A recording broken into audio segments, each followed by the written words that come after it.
Hey, it's the Profit Answer Man, Rocky Lalvani. If you're new to the podcast, check out my interview with Mike Michalowicz. It's episode number 2. If you want to hear about each chapter in the Profit First book, go back and listen to episodes 3 through 13. Episode 1 is the why and how.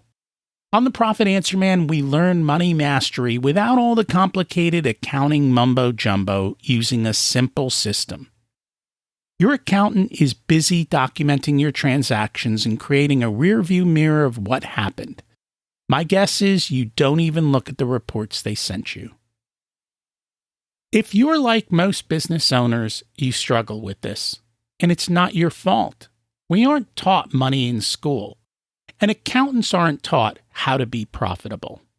The Profit First system created by Mike Michalowicz works, and he certified me to help you implement the system in your business. Remember, the new equation is sales minus profit equals expenses. Let's face it, without cash flow, you can't pay your employees, buy needed materials, or pay your mortgage and support your family. I help you to do that and more, so you can focus on the parts of the business you love and receive the rewards for your labor and investment into your business. The stronger you are as a business owner, the more jobs you create, the better we are as a country. Small business owners are the backbone of America, and for that, you deserve to be well rewarded. Just remember, more revenue does not equal more profit. That's why we focus on the bottom line. Our guest today is David Long. He's a serial entrepreneur, and he was on my other podcast, Richer Soul, to share his message, which is that you were pre-wired for greatness. What that means is everything you need is already inside of you. You've just got to tap into it. I'll put a link to that episode in the show notes. Today, Don is here to share his entrepreneurial wisdom on how to drive revenue and profits and his 12 areas of impact that you need to focus on as a business owner in order to increase those. Over the past 3 decades, Don has co-founded 6 different companies that have a revenue of over $100 million in lifetime revenue.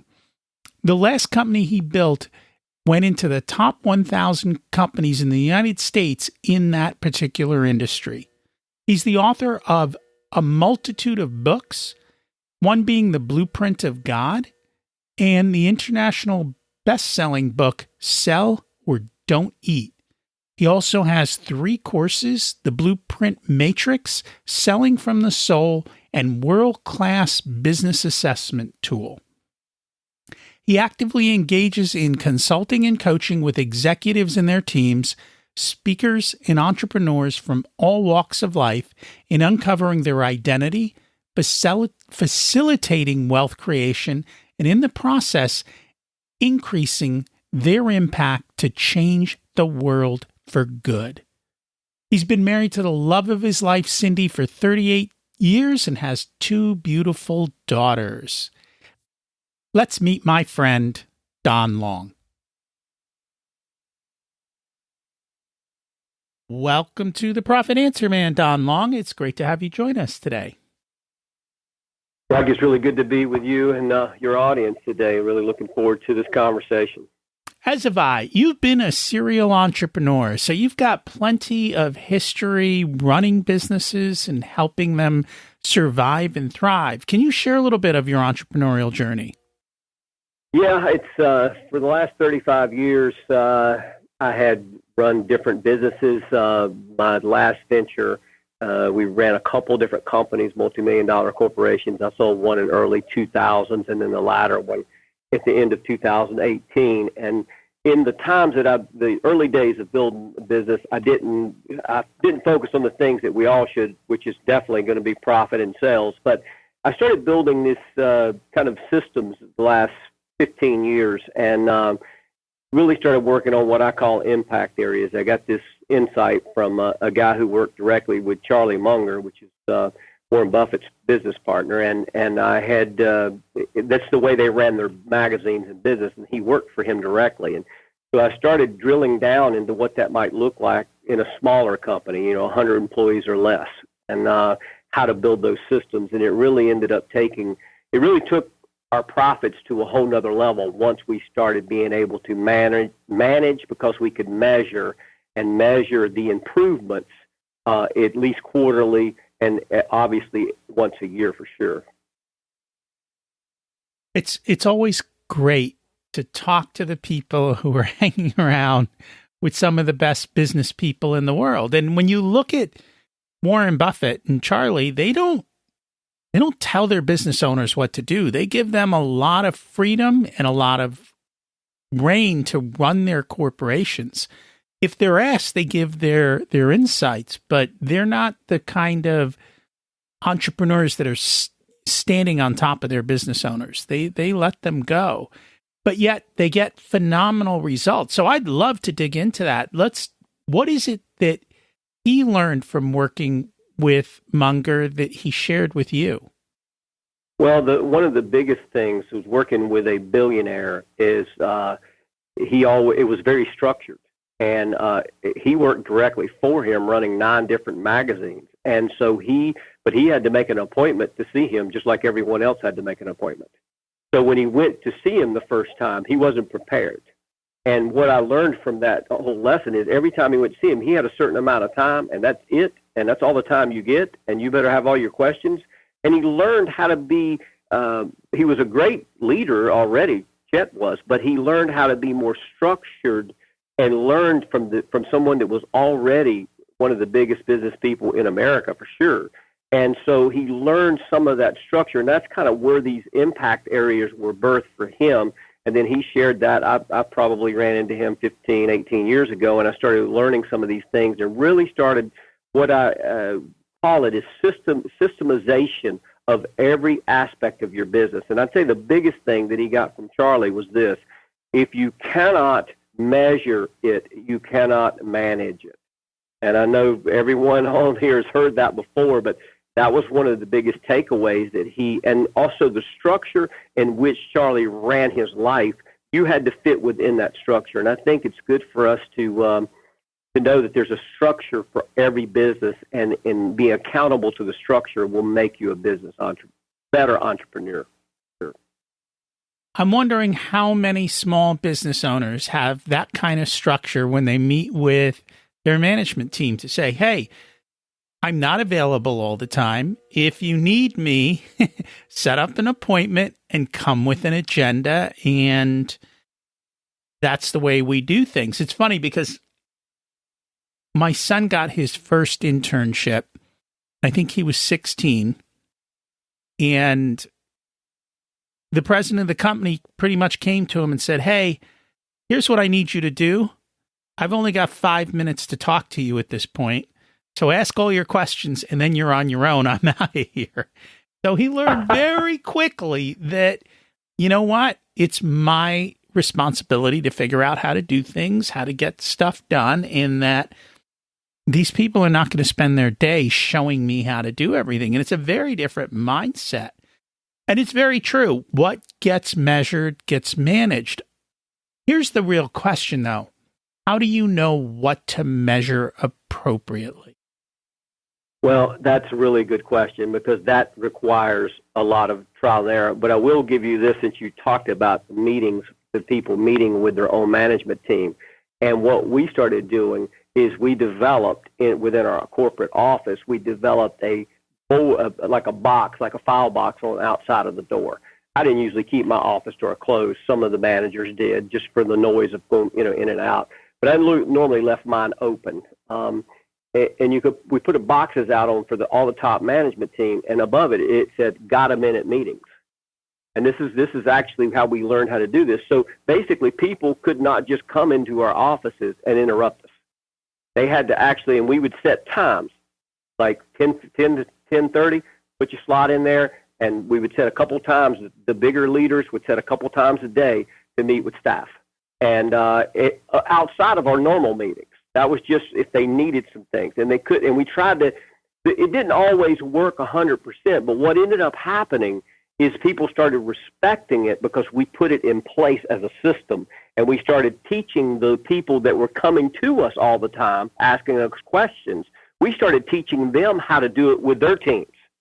Because, see, once I could get a place where they owned it themselves, then they realized the value of it, because they weren't spending 10 calls a day being reactionary. They were spending only 2 or 3 because people were waiting to give them information, not just thinking, hey, we need to tell them this right now because the customer just said it. Like, no, wait. And they started learning how to wait and share the information in increments, and you couldn't believe the productivity that came out of it. It was unreal how productive it really was. And I think there's a couple things there. Every time you're interrupted, it takes 15 minutes to get back in the flow. That's exactly right. So, if you're interrupted once an hour, you've lost 25% of your day. And most people are interrupted multiple times an hour.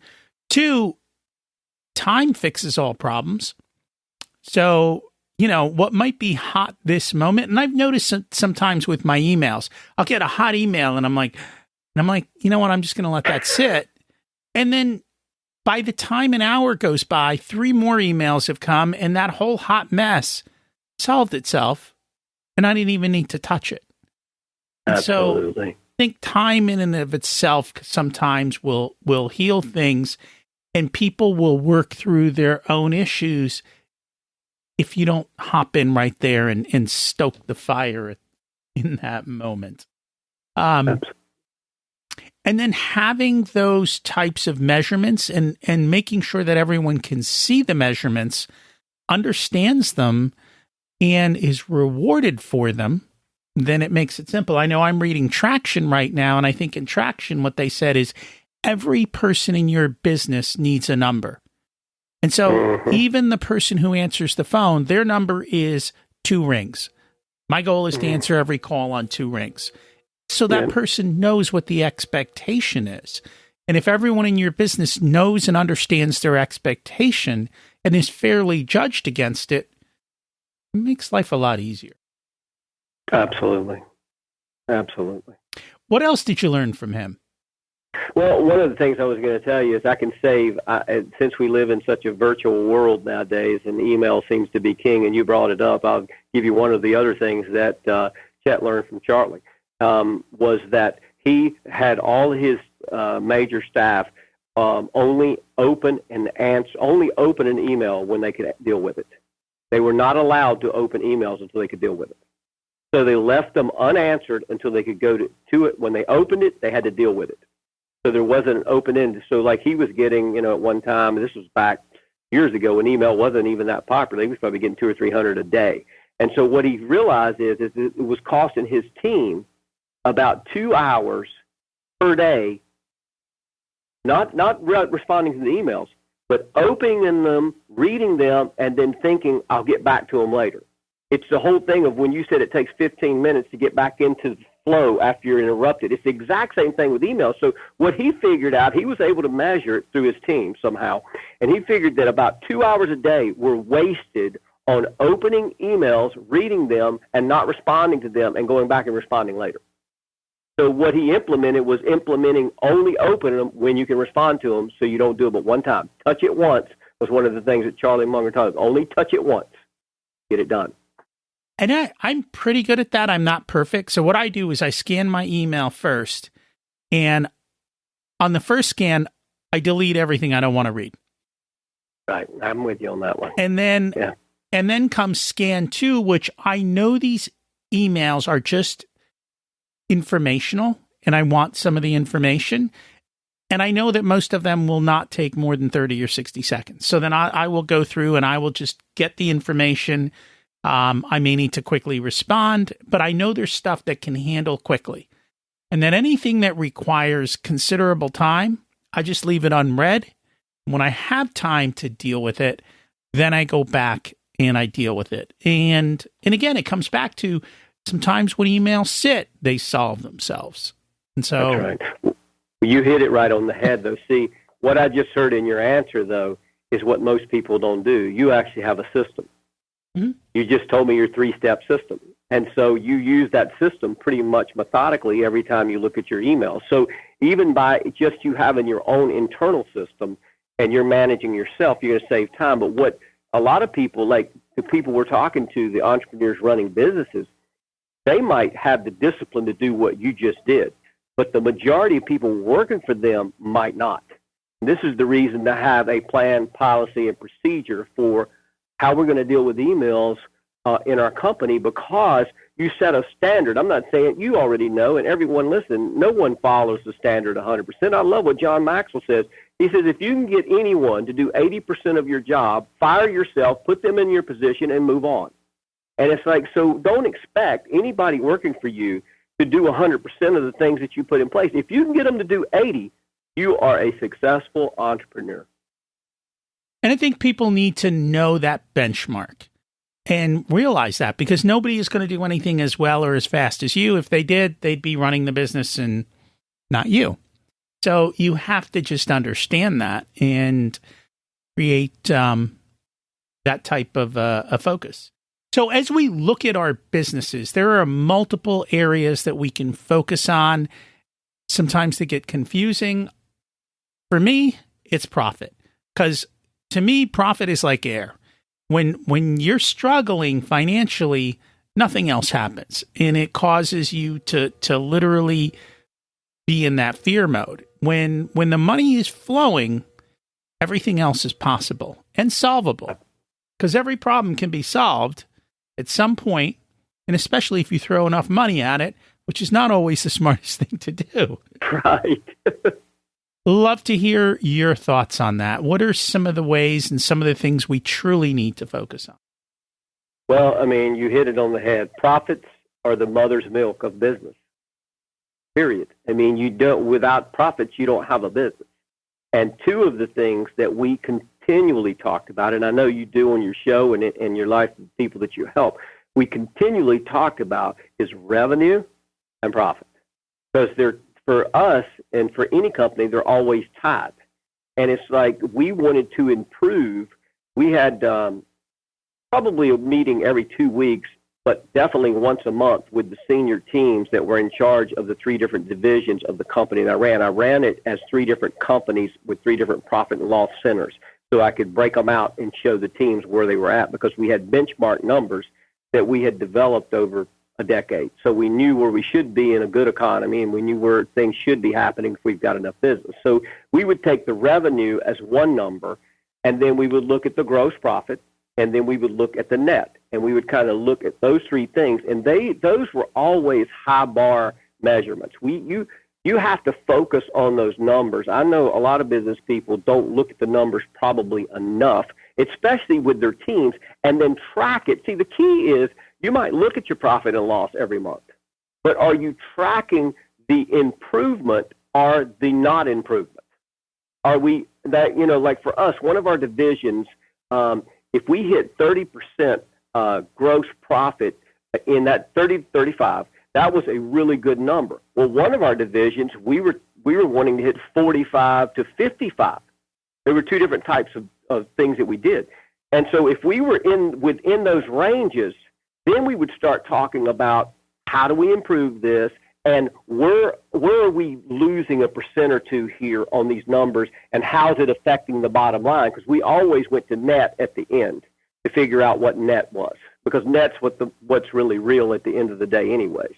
And so as we measured all those things, then it was so amazing. If I could give your people just one thing to focus on, if you have a team of, it doesn't matter if it's 2 people or 10 people or 20, develop a profit and loss that you can share with the main team members and make them accountable and let them see the real numbers, because it was amazing. I started doing this about 8 years ago. And when I brought the top team members in that were responsible for these divisions, and it was probably about 8 or 10 people, and we would talk numbers. And so they couldn't say, well, we did this and we're doing good. We're doing really good. And I'm like, okay, they would actually have the profit loss. I let them take it with them. I had it where they could take the profit loss with it and study it, because I wanted them to know what they were accountable for. Like you said before, in traction, everyone had a number. They had a number. And so if you do that, and then you have a way to measure I tell you what, you would be surprised just getting a percent return better, how fired up your people get when they know they were the ones who did it. When you take ownership, right, and you're given ownership, you're more apt to take action and to focus on it. It's funny what you say, because I can't tell you how often people who are given a set of numbers aren't appropriately measured on them. So, for example, this is a conversation my wife had with somebody. So she's a tax CPA. She saved this company tremendous amounts of money on their taxes. And the comment was, well, that's below the line. I don't get paid on that. I don't care. And I'm like, yeah, that makes sense, because you have to make sure that when you give people a P&L, that they have full responsibility, not partial, because all they'll do is shove it to another bucket that's not in their zone. And that's how these big companies work. And that's why they end up in such trouble, because everyone's shoving stuff to another bucket that they don't own. And then you don't have clarity, and everyone can hit their goals, but the business itself fails, because overall that can happen. And so I just tell people, be careful what you measure and make sure that you're doing it appropriately. Absolutely. You know, the interesting thing about it is what I found, and I can document this. And I'll just mention one company name that everyone knows. It's John Deere. And so everybody knows what John Deere is. But one of the things that I realized is I developed, for entrepreneurs, this is exciting to have systems and to have impact areas, because you actually have enough control. If you have a company with 500 people or less employed, you're considered a small business in the United States.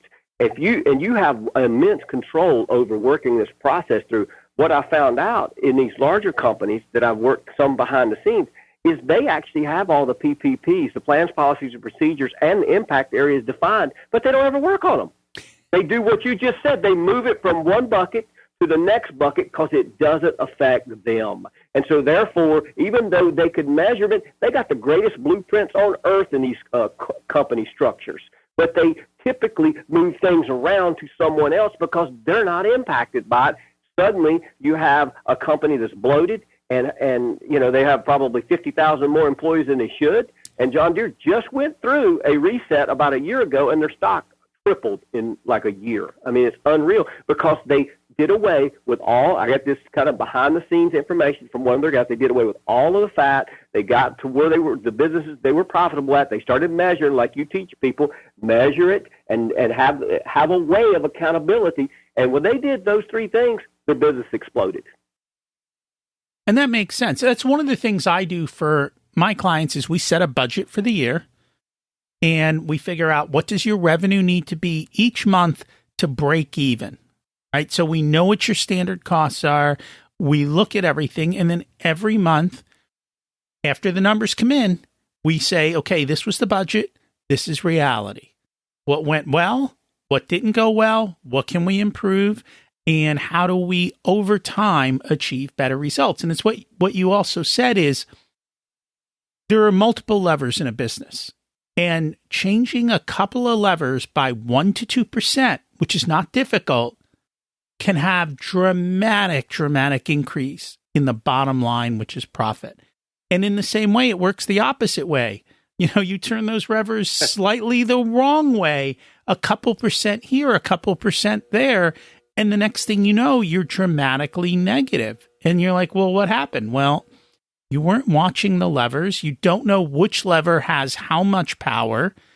And that's a big part of what I do. I sit down and I show you all the levers from the number of leads through to the end, which is accounts receivable, and whether or not you got paid, because that's what drives your cash flow. And there's a whole bunch of steps in between. And we figure out how to play with each lever. Good. It's really good. But, you know, at the end of the day, one of the things that we were talking earlier, we never got around to one of your questions about which areas do you work on. That you can develop impact areas. I have a kind of a system that's about 12, but for the most part, most companies are going to have 6 to 8 major impact areas. And these areas can range anywhere from sales to collections. Receivables was one of ours. Maybe it's HR. You have to figure out the top strategy, because what I try to get business owners to do as well is let's don't major in the minors. Let's major in the majors. Let's find the major things that really impact your business. Let's work on those first and start incrementally improving those. Kaizen, constant, never-ending improvement. And you hit it on the head, 1 or 2%. We started doing this. We moved into a new corporate office in 2012, and we really started drilling down on these systems and having these meetings with our team at that point in time. And within a matter of 2 years, that might have been a little sooner, but in a matter of 2 years, no more than 3, we had went from our average in our industry, our net profit for the industry, a really good year was 10 to 12% for most companies that we competed against. We went, the last 4 years I ran the business, we were anywhere from 15 to 18% profit. Now you look at, and that's net, that ain't gross. That was a big number difference. So you go from 12 national average of a company that you're competing against across the nation, and you go above 15, that's 3% more a year. Well, we had a couple years that were 17. In 2017, 17 and 18, we were somewhere in the neighborhood of 17 to 18% net numbers. And that was because of working on these areas. And so this is what people need to realize. That's a 50% increase in total profit. So it's not a 5% difference or a 6% difference. It's a 50% difference in overall profit. So if you're making $100,000 in profit, it's $150,000 in profit. Yeah. What were the drivers that made you able to do significantly better than your competitors? We kept working on one of the things that I loved that Chet taught. He called it pig-headed discipline. And I would use that term, and my guys knew exactly what I was talking about. We were like pit bulldogs. We got on subjects and we would not let go. We knew there was another percent. And some of it was, I hired a guy in 2013 to be our full-time, he actually ended up becoming a full-time kind of guru over all of our equipment, trucks, and everything. He was a mechanic, but he was more than that. And it ended up saving us $100,000 a year. It was like a huge number. Before, my guys were running everywhere, doing things themselves, trying to get things fixed if they weren't experts at. So a couple things that I can give you. So one of the things we did is we really drilled down on job descriptions and who was fulfilling the descriptions, and we talked about that a lot. And when we seen a gap, we tried to get it covered as quick as possible because we seen what that one job was costing us in revenue a year that we started saving. We did that, and then we actually took the net gross numbers and the revenue, like you teach, a budget per month. Where did we hit? Where didn't we hit? And we started looking at how we could improve. I tell you, one of the greatest things I think that happened is my team started believing that they could do better. They actually just started believing they could get 1 or 2 more percent, because I didn't ask them to save the world. I asked them, we just want 1 more percent. And so they started working with the hypothesis in mind. After seeing what we did in 2013, they started actually saying, well, wow, if we could save that. Because what I did is my top team members is I tied it to their bonuses. So they had incentives to bring the numbers in, and they knew exactly where they had to be. And so, therefore, there wasn't a shuffling of pushing it to one division or to the other. They were 100% responsible for that. So when you take those 3 things, kind of the training and then making the teams owners where they believe they can get that percent return, and then working with them and seeing success, and you put all 3 of those as a layer, you'll be well on your way to doing some of those things in your business. And I think that's a big part of it. You have to believe. If you don't believe, you're never. It's a mindset type of an Absolutely. Issue, and it is super, super massive. And when I was coaching sports, that was the first thing we did. Like, I asked them, how many games you think you're going to win? And if I didn't have 100%, I knew I had a problem, right? Because if they thought they were going to lose a game, they were going to lose a game. And the same thing is true in business. Like, you've got to say, there are better ways to do this. We've just got to figure it out. And that requires you to work on your business instead of in your business. And it requires thinking time. And Yeah, the owners, if they can get this, the entrepreneurs that are listening, if you can just get this one thing, just get this one, John Maxwell calls it the law of buy-in. You buy in yourself first. Okay, so if you want to get your team to buy in, you have to buy in. And so just start thinking that whatever your number is now, let's say your business does 10% profit now, and that's good for your company. What would it look like if you made 11 or 12? And start thinking in terms of your buy-in and your belief first, and you'll be able to bring it to your team members, because it's like 1% improvement. You've worked with lots of businesses. You understand this. It's like 1% is not that hard. But once you get 1%, then you start getting a thirst for, okay, what's possible? And that's where the exponential growth comes in. I think it's that belief after you see that one little change you made that you could measure and point to and say, wow, we picked up 1%. Suddenly, the whole team starts vibrating with a different energy, if you will. And, one of the biggest ways to pick up 1% is to eliminate mistakes. If you're in a construction business or in a production business, or anything, if you do something and you have a project and you have one mistake and it costs you 10, 20, 50,000 to fix the mistake, just preventing mistakes alone can do so much to the bottom line. And I think a lot of times you may not even realize what mistakes are out there, and your employees don't understand the cost of making a mistake and how much that impact makes on the overall business. And again, every business is different, and I can't tell you how many stories I've heard of marketing mistakes where they spend thousands of dollars on Facebook ads or Google ads, and nothing happens. Nobody walks in the door, no additional business. And that's the kind of stuff that you've constantly got to measure and be very close to make sure that it's being done correctly. Absolutely. So one of the things that I think a lot of business owners probably don't do is to create the thinking time. And one of the best ways, I think, for thinking time is to be part of a mastermind. I know I'm in, I think, at least 4 different mastermind groups in a variety of different parts of my life and business. I know you're working on creating a mastermind group. I'd love to hear a little bit more about it and what your plans are.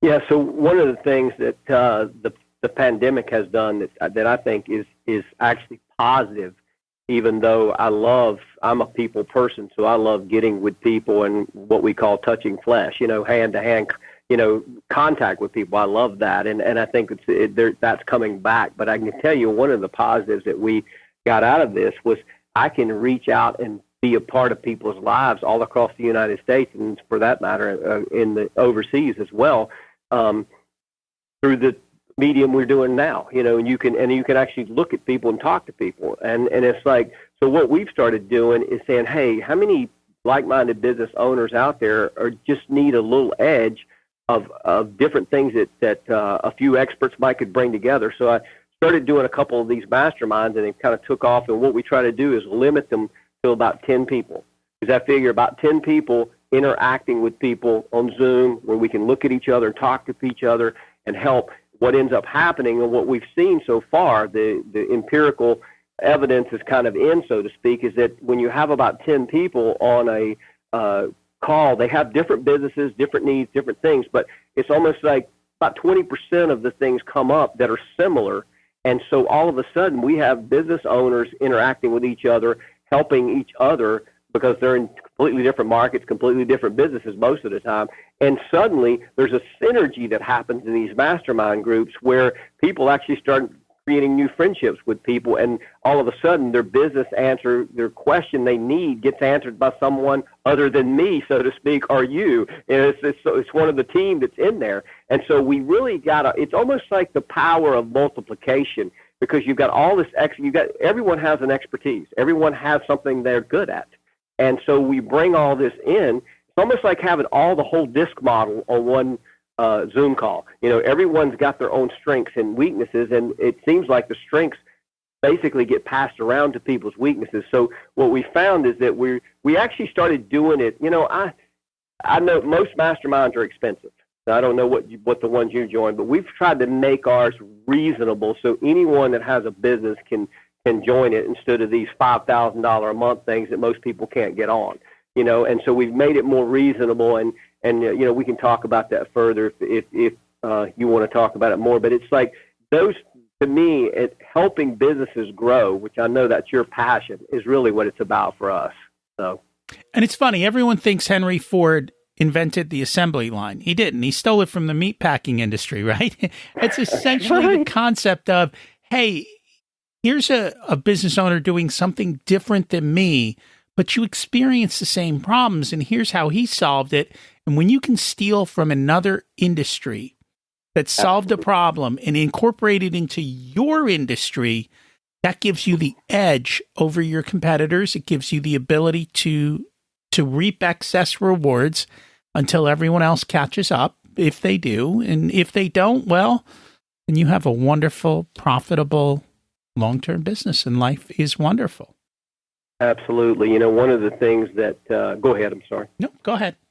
One of the things that happened along to what you just said is in 1999, 2000 time frame, I found this piece of technology that I seen someone else that was in a related industry, kind of like ours. And I thought, wow, I watched this person use this technology. It was an outdoor piece of equipment. And I watched this person use it from a distance, and I'm like, man, if we had one of those, we could do this, this, this, and this. Well, at that time, I had a partner, and it was my dad, so it's kind of hard to talk your dad into certain things. And I said, we're going to buy this piece of equipment. And at that time, it was like $65,000, which was a lot of money. And he's like, we're going to pay $65,000 for this piece of equipment, and it can only do one thing in our business. What are you thinking? That was his response. I said, okay, well, let's do this. So we rented one, and we tried the piece of equipment out for 2 weeks. And we loved it so much, we found the best one out on the industry, and we bought one. Let me tell you what happened. The interesting thing that happened is that within 2 years of us getting that piece of equipment, maybe 3, it was at least 2, possibly 3, no one else that was doing what we did had one of those. So number one, our productivity rate went up almost 40%. We were making literally 20%, let's just say, let's bring it down, 10 to 20% more in net profits on jobs, not gross. And our productivity went up by 40% because we found a half a dozen applications for this thing we didn't even think about doing. And what happened is we kept having people laugh at us. They would pull up on jobs and see a piece of equipment, and I'm like, what do you do with that? And we were 2 years ahead of the competition. Within 3 years of us buying that piece of equipment, everyone who was a major player in our market had one. And that's how other businesses not only change yours, but look at all the money we made in 3 years that our competition didn't make. It's fine. A friend of mine is in the landscaping business. And one of the things he talks to me about is he goes, when we go cut lawns, when you have straight lawn, it's easy. But when you get into situations where they're not so easy, and what he basically does is he goes, when we have those situations, we come in the shop and we tinker and we figure out a way to build something that makes it so much faster to be able to handle these harder to handle situations so that we can continue to be efficient. And even within our community, I know that he will come through and he will, on his own dime, he'll cut some of the lower branches on some pine trees so he can get his mowers underneath there quicker. They're thinking about everything in time and money, and they're constantly making little improvements so that they can get stuff done faster. I did the same thing with when I did the bookkeeping business. Okay, bookkeeping takes me 2 hours. How do I get my 2 hours down to 30 minutes? How do I create systems and functions to make things run faster? And at the end of the day, that is what it's all about. And that's how you drive profitability.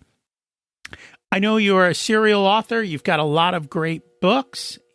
If people would like to connect with you, learn more about the mastermind, find your books, learn more about what you're doing, what is the best place for them to find and learn from you?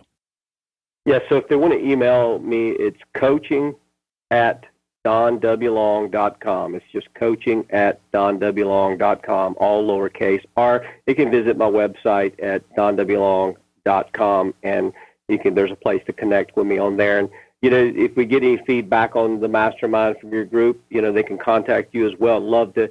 I mean, if it's not 10 people, if it ends up being 5, we're in the business of, basically, when we do these things, we spend a lot of time talking about what you just talked about, measuring time in minutes and figuring out how to make each minute produce more of whatever it is that you're producing for your clients. And I spend an inordinate amount of time in that thing, because when I figured out how to convert more time into money, for lack of better words, because we duplicated it. Instead of it taking 2 hours to do the books, you figured out how to do it in 30. Well, that means you can get 4 more clients. So we spent an inordinate amount of time working on those processes, and I would say we got pretty good for the size company we were. We probably wasn't as good as John Deere, or maybe we were better than John Deere in some places, but that remains to be seen, I guess. But it's really, if people would do that, that they would get so much benefit out of it. So anyways. And that is so true, and I agree with you. And that's why I belong to a bunch of different masterminds. Each one has a very different focus, but they all help me to improve myself and make myself better. Thank you so much for joining me. And if people are interested, I encourage them to check out the websites. Awesome. Enjoyed it, Rocky. As I mentioned earlier, Don was on my other podcast, Richer Soul, episode number 220. You were pre-wired for greatness. Check it out if you like Don. What levers and results can you use in your business? Do you know how to work them to achieve the results you want?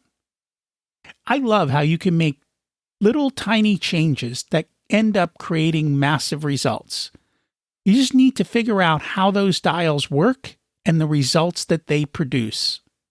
I help entrepreneurs with a system that has 15 levers, and we can play around with them up front without you doing anything. We can just change the levers and see what happens.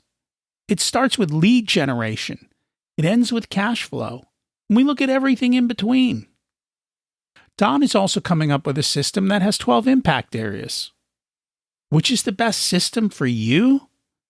The one that works. The one that you'll use.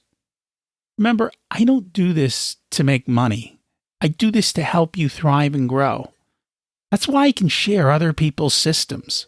That's why I can have other profit-first professionals on and say, hey, you want to work with them? Work with them. You want to work with me? Work with me. Take action. Pick a system. Work with the person that you go, you know what? This person inspires me to show up and make a change in my life. And go do it. If you want to be part of a mastermind, reach out to Don. As I mentioned, I'm in, I think, at least 4 masterminds. I'm happy to share those or other masterminds that I know of with you. Each has a different flavor.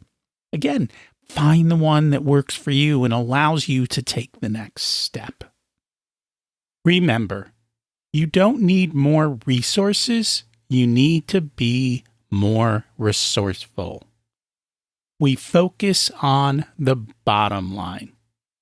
If you want a done-for-you service, you can have me as your Chief Profitability Officer.